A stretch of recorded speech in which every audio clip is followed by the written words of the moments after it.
مکہ تک پہنچنے کا سفر اتنا مشکل تھا کہ قبیلے کی خواتین تنگ آ کر حلیمہ کو پیچھے چھوڑ کر گئیں کہ تمہاری سواری ہماری سواریوں کا ساتھ نہیں دے پا رہی، یہ چل نہیں سکتی، اسی لیے تم یہیں ٹھہرو، پیچھے آتی رہنا۔ اور حلیمہ کا ساتھ چھوڑ کر تیزی سے مکہ میں پہنچی۔ ہر ایک اس دروازے سے گزرا جو دروازہ عبداللہ بن عبد المطلب کا تھا، پر دروازے کی چوکھٹ پار اسی نے کی ہے جسے رب نے پسند کیا تھا۔ وہ اندر جاتی ہیں، داخل ہوتی ہیں، حضرت آمنہ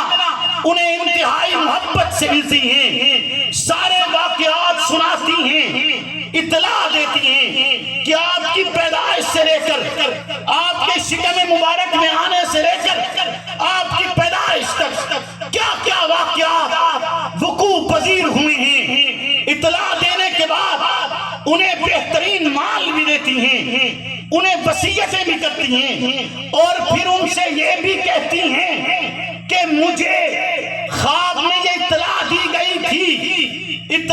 گئی تھی کہ تم نے اس بچے کو دودھ پلانا ہے،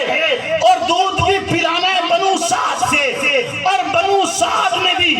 بنی زویب سے پلوانا ہے۔ جواباً حلیمہ کہتی ہے کہ میں اسی کی بیٹی ہوں، اسی خاندان سے ہوں جس کی اطلاع آپ کو دی گئی ہے۔ حلیمہ سعدیہ کہتی ہیں کہ میں نے آپ کے وجود کو اپنی گود میں اٹھایا ہے، آپ اس وقت آرام فرما رہے تھے، جیسے ہی میں نے آپ کو اٹھایا آپ کے چہرے انور پر مسکراہٹ پھیل گئی، آپ نے اٹھایا ہے۔ حلیمہ کہتی ہے میرا وجود معطر ہوا ہے، حلیمہ کہتی ہے میرے وجود میں نئی توانائی پیدا ہوئی ہے، الجھنیں ختم ہوئی ہیں، مسائل حل ہوئے ہیں۔ میں رسالت مآب کو لے کر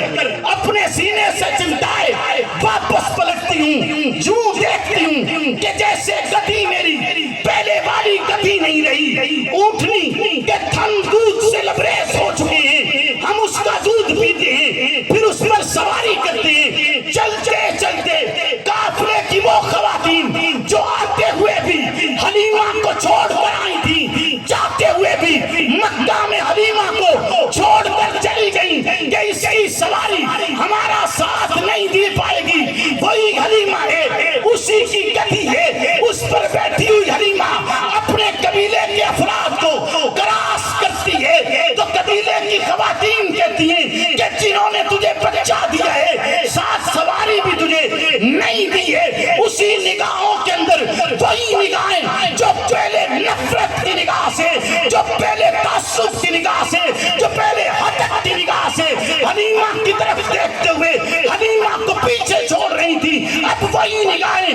حلیمہ کو آگے جاتے ہوئے دیکھتے ہوئے ان نگاہوں میں حسد موجود ہے۔ حلیمہ کہتی ہے میں نے واضح نظروں کے ساتھ ان نگاہوں کے اندر حسد دیکھا، جس نگاہ نے محمد کا وجود میرے ہاتھوں میں دیکھا ہے، میں نے اس نگاہ میں حسد دیکھا ہے کہ کاش یہ وجود اس کی باہوں میں سما۔